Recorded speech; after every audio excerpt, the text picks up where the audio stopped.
चलो आज एक चीज बताता हूँ, ये आपका घर है और ये आपकी कॉलेज है, और इन दोनों के बीच का जो डिस्टेंस है वो 10 किलोमीटर का डिस्टेंस है। ठीक है। अब आप रोज 7 बजे सुबह घर से निकलते हो और कॉलेज का टाइम है 8 बजे का। आपके पास है साइकिल, आप साइकिल से निकलते हो 7 बजे और आप पहुंचते हो 8 बजे। मतलब आप 10 किलोमीटर कितने टाइम में कवर कर रहे हो? 1 घंटे में। ओके, ठीक है। अब एक दिन क्या होता है कि आपको आज कॉलेज नहीं जाना है। कॉलेज के 5 किलोमीटर दूर एक सेमिनार हॉल है, सेमिनार हॉल, वहाँ पे आपको जाना है। ये कॉलेज से 5 किलोमीटर दूर है। तो टोटल आपको कितना डिस्टेंस कवर करना है? 15 किलोमीटर। मतलब आपका डिस्टेंस यहाँ पे बढ़ गया। ठीक है। अब आप उस दिन 7 बजे घर से निकल रहे हो और आपको सेमिनार हॉल 8 बजे पहुंचना है। कितने बजे? 8 बजे। तो अब आप क्या करोगे? क्योंकि आप जब भी 7 बजे घर से निकलते हो 8 बजे पहुंचते हो, 10 किलोमीटर आप 1 घंटे में कवर करते हो। लेकिन आज आज जो केस है वहां पे 15 किलोमीटर आपको 1 घंटे में कवर करना है। तो अब आप क्या करोगे? आप क्या करोगे? साइकिल की स्पीड बढ़ा दोगे। तो यहां पर ध्यान दो, आपने क्या करा? डिस्टेंस जैसे ही बढ़ा तो आपने स्पीड को बढ़ा दिया। तो डिस्टेंस के बढ़ने पे आपने क्या कर दिया? स्पीड को बढ़ा दिया। ठीक है। अब दूसरा कंसेप्ट आपको बताता हूं मैं। ठीक है।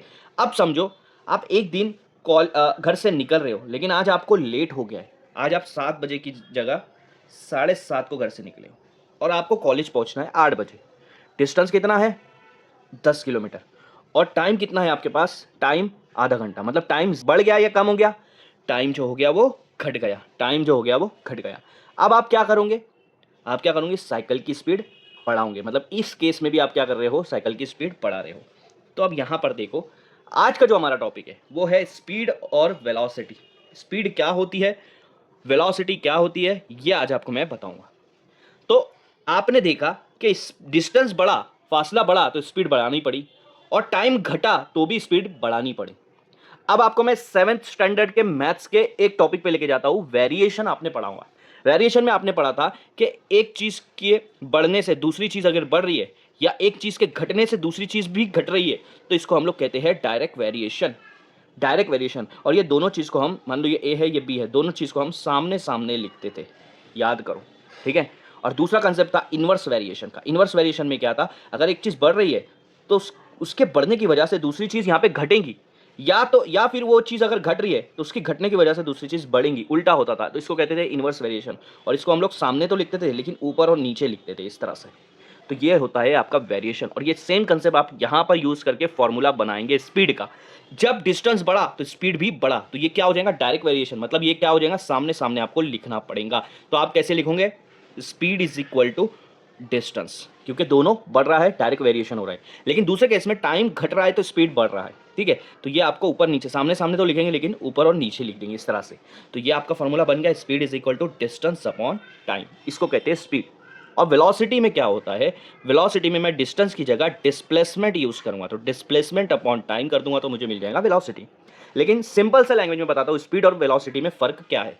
ठीक है। स्पीड का मतलब ये होता है कि आप कितना तेज चल रहे हो। आप कितना तेज चल रहे हो इसको कहेंगे स्पीड। और वेलोसिटी का मतलब होता है कि आप कितना तेज चल रहे हो और किस डायरेक्शन में चल रहे हो, इसको कहेंगे वेलोसिटी। सिंपल सा एग्जांपल इसका एक और देता हूं। आप घर से कॉलेज जा रहे हो, ठीक है, 10 किलोमीटर। तो घर से कॉलेज गए तो आपकी स्पीड मान लो 50 किलोमीटर पर आवर की थी। मान लो एग्जांपल के तौर पे ले लेते 50 किलोमीटर पर आवर। और फिर कॉलेज से घर पर आ रहे हैं तो आपकी स्पीड सेम रहेंगी 50 किलोमीटर पर आवर। तो स्पीड, सो मैं यहाँ पे क्या बोलूंगा कि घर से कॉलेज जाने पर और कॉलेज से घर आने पर स्पीड जो थी वो सेम थी। ठीक है। हाँ। तो जब वेलोसिटी की बात करेंगे तो वेलोसिटी दोनों की अलग होंगी, भले ही दोनों की मैग्नीट्यूड सेम है। जाने के टाइम भी 50 किलोमीटर पर आवर था, आने के टाइम भी 50 किलोमीटर पर आवर है, पर वेलोसिटी अलग अलग है। क्यों? क्योंकि जाने के टाइम आपका डायरेक्शन ये साइड था और आने के टाइम आपका डायरेक्शन ये साइड है। तो ये वेलोसिटी में डायरेक्शन मायने रखता है। क्यों? क्योंकि स्पीड आपका स्केलर क्वांटिटी है होता है और वेलोसिटी आपका वेक्टर क्वांटिटी होता है। स्पीड सिर्फ देखता है कि कितनी स्पीड लग रही है, 50 kmph। ओके। वेलोसिटी देखेगा कि स्पीड कितनी लग रही है और किस डायरेक्शन में लग रही है, ईस्ट वेस्ट नॉर्थ साउथ। तो ये हो गया आपका वेलोसिटी और ये हो गया आपकी स्पीड।